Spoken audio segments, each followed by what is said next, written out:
Well, receives an invitation to visit the church headed by Hohenheim for baptism. He takes it as a great offer without considering that there may be any ulterior motive. He even goes there with a gift. As he arrives, he's taken to a dining room by Hohenheim, who asks him to sit and wait for tea. He brings out a box of coins that he has prepared as a thank you gift and gives it to Hohenheim, who is most grateful for his kind heart. He sits at the table, and Hohenheim's granddaughter, Elise, knocks on the door to bring him some tea. Hohenheim asks Elise to introduce herself, and as well sees Elise too. He likes her aura. He figures she can use magic and asks Hohenheim if indeed Elise can use magic. Hohenheim tells him that Elise can use healing magic, and because of that, she has been called Saint Hohenheim right from when she was a kid and she heals at home. He jokingly says he's sure several men will be queuing up to marry Elise, as she will be a plus to any man she marries. Hohenheim tells him that they have several suitors, but he is looking for a perfect fit for her. Well replies that if the choice hasn't been made, he would like to be considered too. Although Well is saying these words as a joke, he doesn't know it has been planned by Hohenheim even before he arrived. Hohenheim takes his jokes personally immediately and tells him he will marry Elise when he comes of age, as Elise is still 12. When he is of age, they will marry. Well is shocked that he went for baptism, and he came back engaged. He speaks to his friend and brother and says it's weird and not meant to be. He insists that they do not know each other, and they would not know if they're a good fit for each other yet. This makes his brother tell him that nobles' marriages are always like that, and they also didn't meet their wives until they married. He accepts the lifestyle. He is called into his brother's wife starts dressing him like a clown. When he asks her why they're painting him in such a way, his friend Erwin tells him it's because he wants to go to the city, and there's no way he will go without a disguise. People won't start crowding him and asking him to pick them as retainers. He accepts it and goes to the market. He shops happily and even buys something for Elise. However, as he is about to leave, he sees the young boy who has been begging him to employ him as a retainer. Contrary to what they had thought about the disguise, the boy recognizes him immediately. They escape from the side and disappear. As they return home, his brother advises him that if he doesn't want people to keep asking him to employ them, then he must hire a retainer. Erwin asks him to employ him, and he immediately employs his friend. He disappears to Hohenheim's house, but he hides from Hohenheim. When Elise sees him, he drags her away and takes her to a rooftop to talk to her. He asks her what she thinks about the arrangement, and she says she's fine with it, as he is a desirable man which every other lady would want to marry. Her reply gets Well satisfied. At home, Lena and Louis arrive, and they hear from Erwin that he has been employed as a retainer. They get angry and wish for such opportunities for themselves, but Erwin says that even if they are employed, they will be his juniors. As a result, Louise thinks of another means and decides they will be Well's concubines. She devises a seduction means and she starts dancing in front of Well that night. She cuts one of her dresses into seduction wear, and Lena asks her where she sees the passion for doing things like that. She tells Lena it's because she knows if she becomes Well's concubine, she will have enough money to build a school and teach her skills. This way, her family will believe her. Lena decides to put her energy too, and Louise offers her one of the cutaway seduction clothes, but she refuses because it's too open. That night Well receives an invite for dinner with Elise. They eat together royally until the servant tells Well that since it's their first date, he should give Elise a gift. They go to an engagement ring shop, where he picks a plain ring. This servant says the ring is too plain, and for a saint like Hohenheim, she deserves something special. But Well says that's what he wants. The seller tells him the ring contains a magic metal and it's expensive, but he buys it regardless. On their way home, Elise asks him if he bought the ring because of the magic so she will be useful for him after marriage. But he tells her he didn't know it could contain magic. He only bought it because he felt it would look good on her. At home, Hohenheim asks his servant what he thinks about Well, and the man tells him that other men treat Elise like a saint, but Will treats her like a normal woman. In the car, Well tells Elise that since the ring could contain magic, they should check it out. He puts magic into the ring, and it glows. Around that morning, while Lena, Louise, and Erwin eat, Erwin asks them about their crazy operation, concubine seduction. They tell him that they have put the operation on hold because they figure the summer break will soon be over, and they will rightly return to school. So when they are back to school, they can continue the operation. Erwin encourages them that when they are back to school, Elise won't be with them, so they can successfully do their operations. As they talk, Elise enters. She apologizes for visiting them unaware and says she wants to see Well. But they inform her that Well is at the castle. She, however, tells them that she knows he isn't around. She wants to meet them and ask them about Well. They ask her to sit, and they talk. At the castle, the king tells Well and Brantag that they will be going to Paul Kenya Prairie, a city where there are dragons, to kill a dragon and destroy the monster. Well is not prepared for such a mission, but he knows he can't reject it because he is now a royal slave. They show him the plan and the map for the city. As he wonders if there will be only fighting for that mission, another person enters as their partner. The palace magician, Armstrong. Armstrong greets Brantag and he touches Well, saying he isn't any bad, and he thinks that they will be good partners. They leave for their mission, and Well confides in Brantag that Armstrong is big. While they fight the dragon, his teammates are informed at home that the dragon is the least of the area's worries.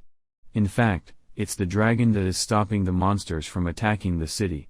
So fighting the dragons means you must bring the war to the monsters. So Well needs a team. Several young men who want the achievement arrive for selection, and since Well isn't around, his retainer Erwin picks the troop. Elise arrives. She says she has been commanded as a saint to join the team and help heal the wounded. They tell her that Well is on the battlefront line. As they prepare to kill the dragon, the following day, Will's friend asks Elise if she wants to stay with them for breakfast. They prepare miso balls for her, which they help her break into a soup, as that is Well's favorite food. On the battle group, Armstrong wears his magical armor and goes to hold the dragon down. Armstrong is very strong, and Well wonders if he can't defeat the dragon alone. But Brantag tells him his armor consumes much power and his power will soon get exhausted.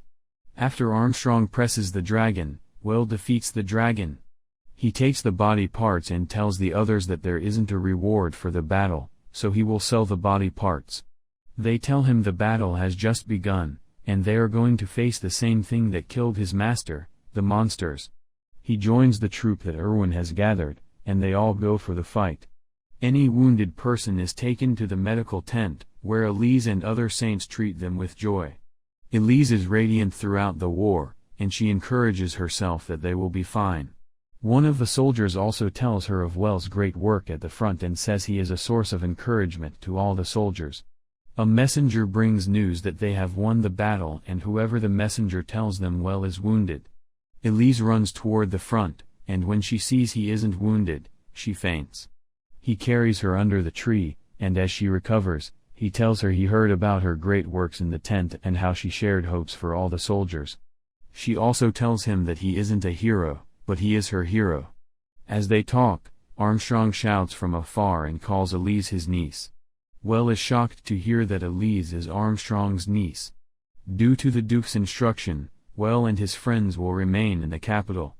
As a result, his friends start packing into their castle.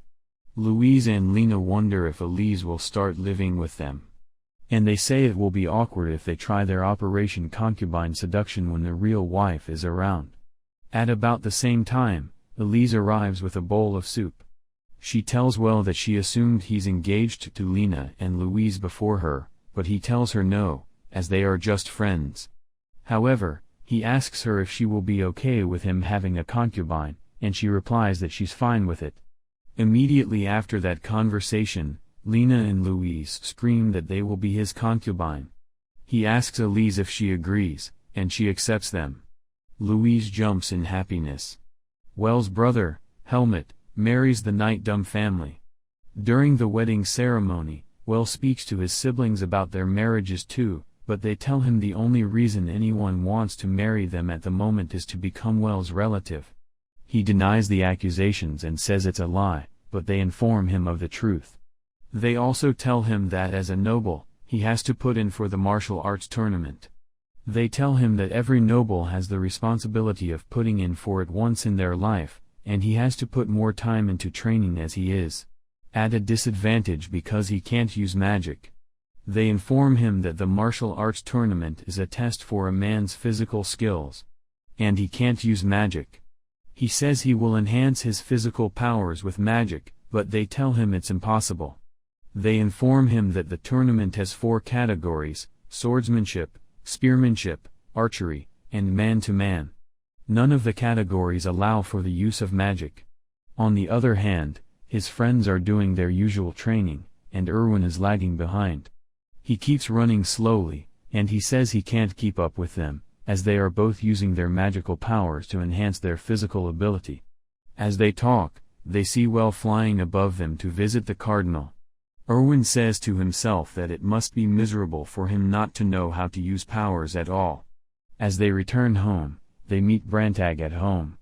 He tells them that they have to engage in the martial arts tournament too, and says that they do not need to win, all they need to do is to scale through the preliminary phase, so they won't embarrass their masters.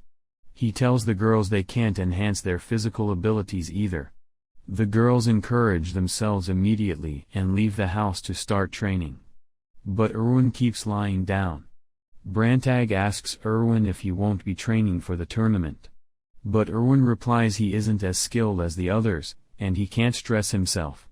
Brantag scares him. He tells him that if he keeps up in being lazy, then he will be a hindrance to the team.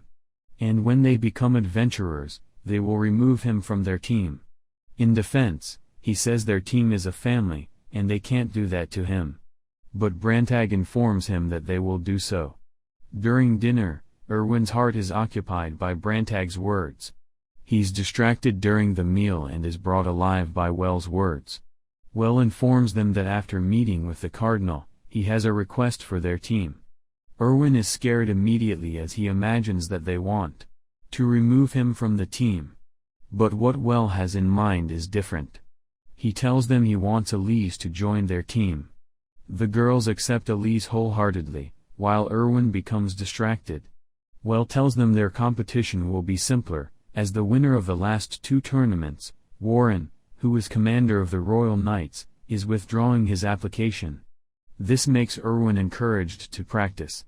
The team starts their practices, and Erwin puts most of his attention on it. However, during one dinner, Well tells them Warren has changed his mind and is registering again. This makes Erwin discouraged. He refuses to do his night training, and when the girls go to speak to him, he asks them if they have ever seen Warren's sword in action. The following day, he attempts to speak with Well about his fear, but Well is asleep in the sitting room. As Well wakes, he calls Elise's name. Well informs Erwin that Elise assumed she might weigh the team down due to her lack of physical abilities. So she has been training early in the morning. Erwin figures everyone has their insecurities and decides to keep training. On the day of the tournament, Elise brings lunch for the team before they leave for their game. Well's first game is against Warren, who defeats him immediately. Louise does her hand-to-hand combat, and she loses in the semi-final stage. Well, Lena's second-to-last opponent turns out to be the boy that wields his spear every day, asking to be Well's retainer. This boy, the spinning spear guy Roderick, defeats her. Upon returning to their dressing room, they meet Well sleeping. Elise informs them that Well spent the night cooking their lunch so he will encourage them. Erwin's last opponent is Warren. As he leaves for a break, he is discouraged already. He goes to his friends, and Lena tells him she heard what Brantag has told him. She asks him to open his lunchbox. They tell him that Well prepared the lunch, and Well will never leave them. He gets encouraged and goes for his fight. Although the results are not shown, it's assumed he lost, as Warren is now his mentor, teaching him how to use the sword better. Lena tells Well they have the same mentor, and she takes him to a part of the mountain where he finds out their mentor is Armstrong. 3 years later, Kurt, while working on the farm with his father in the village, hears from his wife that there's a person looking for him from the city. He knows it's rare for him to get such a visitor. As he gets there, the visitor gives him a letter and says it's about Well. He assumes it's the letter of people from the city who want to become Well's family members and mindlessly gives a letter to his wife, Amelia, to read it. As she reads it, she screams. She calls the attention of others and tells them the letter says Well is dead at ancient ruins 5 days ago. Well and his party, who have just turned 18, decide to enroll in the Adventurers Guild with the name Dragon Busters. As they all sit in the house to celebrate their new feat and look at the adventurer guide, Well is happy that he will stop being a slave to the king and can now take missions upon his wish. A penny for his thoughts as Brantag enters about the same time and tells him their team has a mission. It's a mission from the king to visit the ruins of an ancient city and find out what's there. He realizes he's just an official slave. They take the mission since it's their first mission, and Brantag tells them the king has instructed him to follow them as their advisor. They get to the ruins, and they wonder what's happening. Brantag tells them that after their battle 3 years ago, some people found the ruins, and some adventurers took the task of exploring the ruins, but they didn't come back later. The guild and another set of veteran adventurers also didn't return later. Another set of adventurers were sent. This makes them assume there is probably a dragon in the ruins. And since the team registered themselves as Dragon Busters, then they are the perfect fit. However, they figure the place is empty. They find a door. Brantag uses his magical skills to open it, and they see an empty room. They find a place in the room guarded with jewels, and they go there. As they enter, they start disappearing one by one. Elise faints. In this adventure, she wakes up, and they meet themselves at a part of the ruins that they do not know of.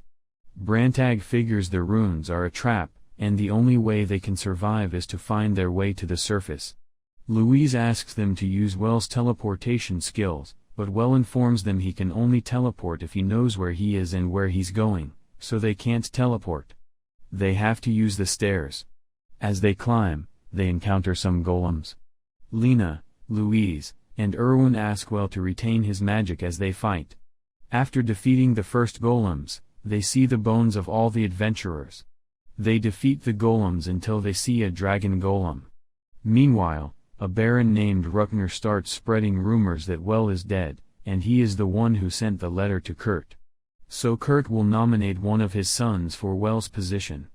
As they fight the dragon golem, Brantag and Well add their powers together, but it's not enough.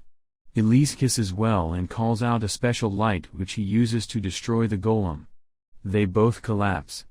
As they awake, they walk towards Brantag, who tells them it's an ancient mage named Count Akilberg who was one of the first who built the ruins because he doesn't want the things he kept there to get into unqualified hands. He takes them to the valuable things in the room, and they see several aircraft. Erwin opens the aircraft